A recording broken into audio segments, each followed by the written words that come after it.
Buen día.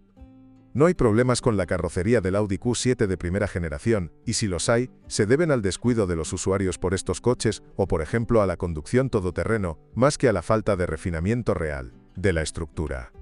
Hay que tener en cuenta que el Q7 4L es el primer SUV de Audi, por lo que intentaron alcanzar un nivel realmente sólido. Uno de los pocos problemas recurrentes de la carrocería es el techo corredizo panorámico opcional, que hace ruidos no deseados. Lubricar las juntas puede ayudar. Además, es necesario comprobar la permeabilidad de los canales de drenaje, ya que si están obstruidos se puede acumular humedad en el interior del vehículo. Uno de los problemas más interesantes, aunque no muy común, es el riesgo de que se rompa el brazo del limpiaparabrisas del lado del pasajero. Se puede decir un poco más sobre el sistema eléctrico y la electrónica. Los fallos pueden afectar al sistema de cierre centralizado, con especial énfasis en el sistema de entrada sin llave. Uno de los síntomas puede ser que el coche no abre las cerraduras después de agarrar la manija, sino solo después de tirar de ella. Para abrir la puerta, se debe volver a tirar de la manija. Reemplazar las manijas de las puertas puede ayudar en tales casos. Además, el panel de control del sistema multimedia AMMI, Multimedia Interface, falla a menudo, y los usuarios del Q7 son responsables de muchas de estas fallas. Al lado hay un lugar para bebidas, y el panel MMI a menudo se inunda. También vale la pena revisar cuidadosamente los automóviles equipados con una barra de remolque. Los errores en el funcionamiento del sistema eléctrico ocurren con más frecuencia que en otros. Además, el funcionamiento del sistema de calefacción y aire acondicionado requiere una inspección. Especialmente en el modo de calefacción, puede salir un olor desagradable a vapores de combustible de las rejillas de ventilación y, a veces, el ventilador deja de funcionar. El funcionamiento del portón trasero abierto / cerrado eléctricamente requiere inspección.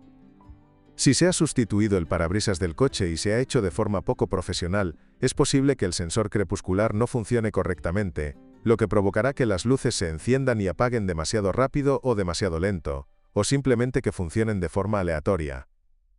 Hay algunos problemas potenciales más que describir aquí, aunque mucho depende de la configuración del automóvil.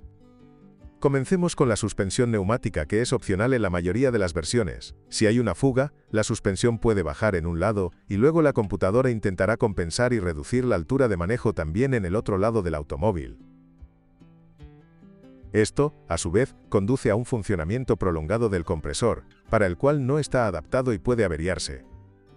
Un efecto similar se produce por el fallo de un relé que coopera con el compresor, pero Audi rápidamente empezó a utilizar otros relés más fiables. Sin embargo, la mayoría de las fuentes describen la suspensión neumática del Q7 como relativamente duradera y confiable. Otras averías. En ocasiones el coche deja de responder a los cambios en el modo de suspensión. Sucede que la dirección asistida no disminuye después de exceder la velocidad de estacionamiento, aunque debería hacerlo. Vale recordar que las versiones básicas del Q7 tenían una suspensión convencional sin fuelles neumáticos. No causa ningún problema importante y además, su funcionamiento y reparación son relativamente económicos.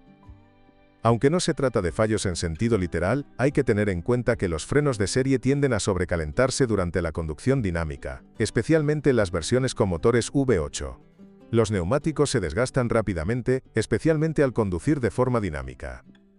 La primera generación del Audi Q7 se ofreció con 3 motores de gasolina. El más pequeño de ellos, presentado en 2010 y equipado con un compresor mecánico 3,0 TFSI, estaba disponible en 2 versiones de potencia, 272 y 333 CV. De 2005 a 2010, se ofreció una unidad 4,2 V8 FSI de 350 caballos de fuerza. Y de 2006 a 2010, una unidad 3,6 VR6 FSI de 280 caballos de fuerza. Como indican las marcas FSI, todos los motores de gasolina tienen inyección directa de combustible, lo que significa posibles problemas con los depósitos de carbón. En el 4,2 V8, si pasa algo, suele ser el regulador de sincronización de válvulas o fugas de aceite y combustible. En los coches más antiguos, hasta finales de 2008, se utilizaban colectores de admisión inestables. El lote Q7 con motores 3,6 y 4,2 FSI tenía sensores de presión de combustible defectuosos. Se realizó una revisión. Los coches fabricados después de marzo de 2008 no deberían tener este defecto, pero incluso los más antiguos probablemente fueron reparados o mejorados hace mucho tiempo. Hasta 2007, los motores 3,6 tenían bombas de aceite defectuosas, o, más bien, soportes de estas bombas defectuosos, lo que en casos extremos podía provocar una reducción de la presión de lubricación o de la tensión de la cadena de distribución. Durante la inspección, vale la pena comprobar si esto se ha corregido alguna vez en un específico Q7. Los motores 3,0 TFSI más nuevos no se destacan negativamente de otras unidades de potencia. El problema más común es el aumento del consumo de aceite. En 2016, se anunció una campaña de servicio para tensores de distribución defectuosos. La campaña abarcó el Q7 3,0 TFSI durante todo el período de producción, es decir, hasta 2015. Este defecto generalmente se manifiesta por un ruido de traqueteo que dura de 1 a 3 segundos. La acumulación de depósitos de carbón se ha reducido algo, pero aquí también pueden producirse fugas de combustible. En todos los motores de gasolina Audi Q7 4L, las averías pueden afectar a los inyectores y a las bobinas de encendido. También en lo que respecta a los motores diésel, había 3 motores para elegir, aunque el 3,0 TDI está disponible en 4 versiones de potencia, de 204 a 245 CV. Además, ni siquiera los más antiguos, 233 CV, necesitan ser recomendados de ninguna manera en particular, porque aunque las unidades EA896 han sido mejoradas con el tiempo, no presentan acumulación de defectos graves. ¿A qué deberías prestarle atención? Principalmente en los colectores de admisión. Existe el riesgo de que las trampillas se rompan y caigan dentro de los cilindros. A veces los inyectores se salen de su asiento. Se puede comprobar y corregir su montaje. El amortiguador de vibraciones de la polea puede requerir atención. Si falla, la parte interior de la polea puede separarse de la parte exterior, lo que a su vez impedirá el funcionamiento de la correa multicanal y con ello, por ejemplo, del alternador. Es necesario revisar las cabezas para detectar grietas y las juntas de las cabezas pueden causar problemas. Sin embargo, esto no es una regla, y algunas personas sospechan que está relacionado con un uso demasiado rápido del rendimiento del motor, es decir, antes de que se caliente adecuadamente. En resumen, motores exitosos. Con una pequeña salvedad. La extremadamente complicada distribución de la cadena, que hasta 2010 tenía 4 cadenas, y después de 2010, 2, lo que no redujo la dificultad de sustitución. Está construido detrás del motor, lo que aumenta aún más el coste. Los motores 4,2 V8 TDI, 326 a 340 CV, también tienen éxito en la práctica. La única razón por la que no son más populares es que el 3,0 es suficiente para la mayoría de la gente. En el 4,2 TDI, casi todos los costes, excepto el mantenimiento programado, están relacionados con el desgaste normal de funcionamiento, PEJ de los turbocompresores o los inyectores. La sincronización y, como en otros diésel, el filtro DPF pueden causar problemas. La última opción es el potente motor 5,9 V12 TDI con una potencia de 500 CV, instalado únicamente en el Audi Q7 4L, ofrecido bajo la denominación comercial 6,0, y relacionado estructuralmente con el 3,0 TDI.